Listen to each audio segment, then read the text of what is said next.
अस्सलाम वालेकुम। Master concept में आज 25 यानी कि लास्ट वीडियोस में आप लोगों से इख्तितामी तौर पे एमसीक्यूज के हवाले से आपसे बात की जाए। सबसे पहली बात तो यह कि भाई आपको जो 25 वीडियोस पेश की गई उसमें थोड़ा सा सिलसिला लेट हो गया और उसकी बुनियादी वजह यह थी कि ज़रूरियात ज़िंदगी को पूरा करने के लिए सुबह से निकल के रात तक अपने काम को सर अंजाम देना। काम तो हमारा पढ़ाने का है, लेकिन आजकल प्राइवेट स्कूल के टीचर्स के साथ जो हो रहा है वो कोई छुपी बात नहीं है, क्योंकि आजकल जाहिर सी बात है एक दिन ऑफ एक दिन ऑन होता है और हमें अपने एक्सपेंसेस को पूरा करने के लिए ज़्यादा से ज़्यादा ट्यूशन्स या कोचिंग में क्लासेस लेनी पड़ती हैं। तो आज 25 वीडियोस का वादा इस तरीके से आपसे पूरा किया गया कि जितनी भी बाकी वीडियोस थी वो आपको गैप के दौरान यानी कि मैथ्स के गैप के दौरान दी गई। और अगर ये पहले हो जाता काम तो बहुत अच्छा था। और फर्स्ट ईयर और सेकेंड ईयर के बारे में मुझे एक अच्छा सबक मिला कि चूँकि जितना जल्दी पहले देंगे उतना ज़्यादा बच्चों को फ़ायदा पहुँचेगा। आज की वीडियोस में 25 एमसीक्यूज है और इसमें आप लोगों से जो बात करनी है वो बुनियादी तौर पे ये है कि देखिए एग्ज़ाम के अंदर जब आप पेपर देने जाएंगे तो इस बार जो है सिलसिला बहुत ख़राब होने वाला है। और उसकी बुनियादी वजह यह है कि अब 25 एमसीक्यूज के 50 मार्क्स हैं और आपको पता है कि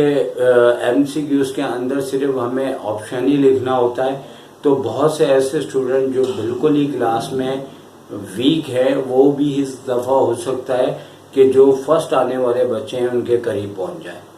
ठीक है, 50 मार्क्स का आपका क्वेश्चन आंसर भी है, लेकिन 50 एमसीक्यूज में वो काफ़ी अपना ग्रेड ऊपर लेके आ सकते हैं। वो उनके लिहाज से तो बात अच्छी है, लेकिन वो बच्चे जो पूरा साल इतनी मेहनत करके इस काबिल होते हैं कि वो क्लास में फर्स्ट आने के बाद अच्छे से अच्छे नंबर लेने की सलाहियत रखते हैं, तो उनसे मैं तमाम ऐसे स्टूडेंट जो कि पढ़ने में वीआईपीज हैं, अपनी क्लास में फर्स्ट सेकंड थर्ड आते हैं या बहुत अच्छे नंबर्स लेते हैं, उनको चाहिए कि ऐसे एमसीक्यूज जो कि सारे बच्चे नहीं कर सकते। तो जैसे कि मैंने कहा कि वो तमाम बच्चे जो कि माशाल्लाह पूरा साल बहुत बेहतरीन पढ़ के अपने आप को बहुत परफेक्ट कर लेते हैं और उनकी एमसीक्यूज एग्ज़ाम में पूरी की पूरी सही होने के इम्कानात मौजूद हैं। और ऐसे तमाम स्टूडेंट्स जब उनसे कोई दूसरे बच्चे एमसीक्यूज का आंसर दरियाफ्त करते हैं, क्योंकि हमारा सिस्टम कुछ एजुकेशन का ऐसा हो जाता है कि जिसके अंदर बच्चे एमसीक्यूज को बआसानी किसी न किसी तरीके से पूछ लेते हैं।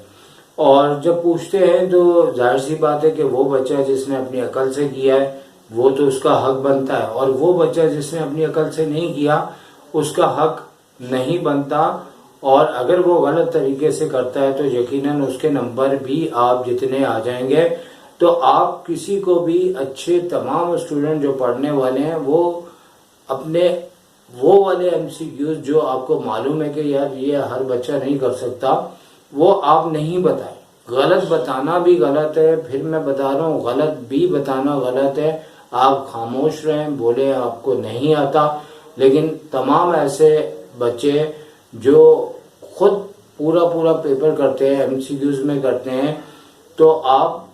अच्छे दोस्त हैं तो उनको भी आपको चाहिए कि अभी और आने वाले वक्तों में जितने भी स्टूडेंट्स हैं उन्हें पढ़ने की तरफ से आप कहा करें कि ज़्यादा से ज़्यादा अपनी एजुकेशन पे टाइम दो। क्योंकि मैं ये समझता हूँ कि देखें, सबसे पहले एक मिसाल दूंगा कि हम लोग इस तरह हैं ओवरऑल कि अगर हम एग्ज़ाम के अंदर नकल कर लेते हैं और हमारे अच्छे नंबर आ जाते हैं तो बाखुदा 99 बच्चे ये भूल जाते हैं कि ये नंबर अच्छे कैसे आए, और वो ऐसे मतलब के जोशीले अंदाज से कह रहे होते हैं देखो यार ये हमने कितने नंबर ले लिए। क्योंकि चंद साल पहले की बात है कि एक बच्चे की जब पढ़ा करता था तो मुझे नहीं लगता था कि उसकी 55 से ज्यादा परसेंटेज आएगी। तो वो बच्चा अक्सर ये कहा करता था कि नहीं सर आ जाएगी परसेंटेज। मैंने कहा भाई आपको जो मैं 10th क्लास के अंदर देख रहा हूँ तो आपके अंदर मुझे नहीं लगता कोई ऐसी एबिलिटी है कि आप ए ग्रेड ला सकते हो या A1 ला सकते हो। हालांकि कहना नहीं चाहिए, लेकिन जब बच्चे बदतमीजी करते हैं तो यकीनी तौर पे टीचर थोड़ा उन्हें मतलब के एक तालीमी गुस्सा निकालने के लिए थोड़ा सा इस तरह से बात करनी पड़ जाती है, जो कि है तो नहीं है मुनासिब, लेकिन बच्चे भी बहुत इस तरह की हरकतें कर जाते हैं कि बोलनी पड़ जाती हैं। तो अब जब उसका रिजल्ट आया तो मेरा अंदाजा था कि इसकी 55 परसेंटेज आएगी, तो उसकी 72 परसेंटेज आ जाती। फिर उसने जो बदतमीजी और जो अपना अकड़पन है मेरे सामने उसने शो किया। अब जब शो किया तो जाहिर सी बात है कि चीटिंग तो बहुत ज्यादा होती है, और वो इस तरह से बिहेवियर कर रहा था कि जैसे पता नहीं उसने कितना ज्यादा पढ़ के ये परसेंटेज लाई, और बड़ी उसने बदतमीजी की। लेकिन उस दौरान एक क्लास का ऐसा बच्चा जो पढ़ने में बहुत आला था, और वो खड़ा होने के बाद उसने कहा कि देखो तुम सर से बदतमीजी कर रहे हो, आप ऐसे बात कर रहे हो, तुमने सारा का सारा मुझसे पेपर पूछा था और ये तुम्हारी जो 72 परसेंटेज आई, क्या तुमने मेरे से फलाना फलाना फलाने सब्जेक्ट्स में मुझसे MCQs मुझसे ये चीजें नहीं पूछी थी। तो उस बच्चे को उसने चुप करके बिठा दिया था। और मैं कहता हूँ आज भी वो बच्चा मुझे बहुत अच्छा याद है कि उसने एक टीचर से बदतमीजी करते हुए बच्चे को एक सच्चाई उसके सामने बताई, जो कि आजकल के बच्चों में ये बातें होती हैं लेकिन दिन ब दिन कम होती जा रही हैं। तो बिल आखिर वो मान गया कि उसने नकल से वो नंबर्स लिए थे। तो याद रखिए कि अगर आप किसी की हेल्प भी करते हैं, किसी को बताते भी हैं, तो भाई तालीम के अंदर अगर आप हेल्प करेंगे तो टोटल पढ़ने वालों को नुकसान होगा। यकीनी तौर पे बहुत से बच्चे ऐसे हैं जो वीडियोस देख रहे होंगे और वो बिल्कुल नहीं पढ़ने वाले होंगे या वो मेहनत करने वाले नहीं होंगे, तो वो मेरे लेक्चर को लाइक भी नहीं करेंगे। लेकिन बहरहाल मैं चलता हूँ हक पे, असूल पे और ईमानदारी पे, और ईमानदारी के अंदर आप हमेशा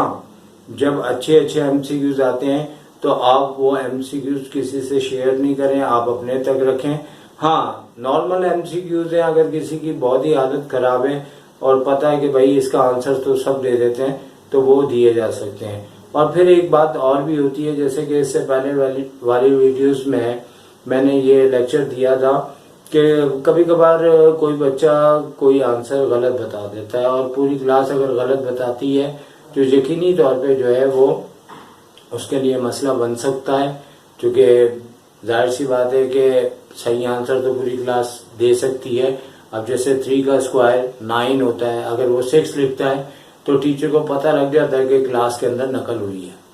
बहरहाल आने वाले वक्तों में इंशाल्लाह अल्लाह आपको अभी कामयाब करे। और दूसरी बात यह है कि आने वाले वक्तों में हमने किस तरह के प्लान हैं जो आपके इस टाइम में यानी एग्जाम के बाद आपके काम आएंगे। वो तमाम बच्चे जिनके मैथ्स कमजोर है, तो हम एक सिलसिला शुरू करेंगे, उन्हें बेसिक बातें बताएंगे ताकि फर्स्ट ईयर के अंदर याद रखें कि मैट्रिक की निस्बत 5 टाइम्स जो है टफ है मैथ्स। और तमाम वो बच्चे जो छोटी क्लासेस में वीक होते हैं तो इंटर का मैथ उनको बहुत प्रॉब्लम करता है। तो मेरी इंशाल्लाह कोशिश होगी कि इस टाइम में जब आप लोग फारिग होंगे, आपको जो है मैं वो कॉन्सेप्ट्स की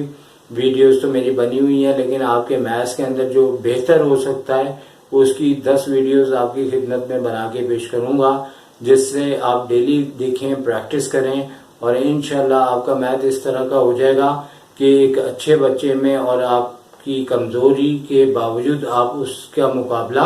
कर सकेंगे। और ई-कैट्स के ऊपर हमने चंद वीडियोस तैयार कर ली हुई हैं, और भी हमने तैयार करनी है। और तमाम 9-10 के बच्चे जब फर्स्ट ईयर में मैथ्स लें या उनके फ्रेंड्स लें तो आप हमारे चैनल्स के बारे में बताएं, क्योंकि हमारी मेहनत ज़्यादा से ज़्यादा लोगों तक जाएगी इसमें उनका भी फायदा होगा, हमारा भी फायदा होगा। बेशक के मैथ्स के ऊपर काम करने वाले बहुत हैं, लेकिन हमारी कोशिश है कि 1 आध साल के अंदर हम इतना कर लें कि हम हर चीज इसके ऊपर मुयसर हो। और दूसरी बात यह कि पिछले साल बहुत से बच्चों ने हमसे कहा कि हमें ऑनलाइन आप मैथ्स पढ़ा दें, तो मैंने बच्चों से यही कहा कि मैं फ्री ऑफ कॉस्ट आपको इस तरीके से पढ़ा रहा हूँ, लेकिन उन्होंने कहा इसका फायदा तो हो रहा है लेकिन हम कंटिन्यू पढ़ना चाह रहे हैं, तो मैंने उनसे माजरत कर ली थी। इस साल मैं सिर्फ फर्स्ट ईयर की क्लास की ऑनलाइन क्लासेस लूंगा और मेरे साथ जो है वो इंशाल्लाह जो है वो डॉक्टर अमजद और इंजीनियर उस्मान और डॉक्टर सैफुद्दीन भी अगर हमारे ग्रुप्स में शामिल होंगे तो इंशाल्लाह एक क्लास के लिए टाइम निकालेंगे। तीनों क्लासें या चारों क्लासें मैं क्यों स्टार्ट नहीं कर रहा, जाहिर सी बात है कि अगर बच्चे बहुत ही कम होते हैं तो हम सबको टाइम देंगे तो जाहिर सी बात है हमारा टाइम लग जाएगा, और टाइम लगने के बाद हमें जो है वो जाहिर सी बात है हमारी सोर्स ऑफ इनकम इस तरह से रिकवर नहीं होगी कि हम जो है 2-2, 3-3 बच्चों को पढ़ा रहे हो। तो एक क्लास का इसीलिए कह रहे हैं, चाहे उसमें कम बच्चे हों या ज्यादा बच्चे हों, उनको हम जूम पे या लाइव यूट्यूब के ऊपर जिस तरह बेहतर होगा इंशाल्लाह आप इस सिलसिले में हम हमारे व्हाट्सएप नंबर पे, आज मैं आपको नंबर दे देता हूँ, इस नंबर पे आप हमसे कांटेक्ट कर सकते हैं और अपने रजिस्ट्रेशन करवा सकते हैं। और एग्जाम के बाद हम इंशाल्लाह ज्यादा टाइम नहीं लेंगे, विद इन 10 डेज के बाद हम स्टार्ट कर देंगे। और फिजिकल क्लासेस के लिए भी आप मुझसे रब्ता कर सकते हैं, नंबर मैंने आपको बता दिया है, स्क्रीन के ऊपर चल रहा है नंबर मेरा।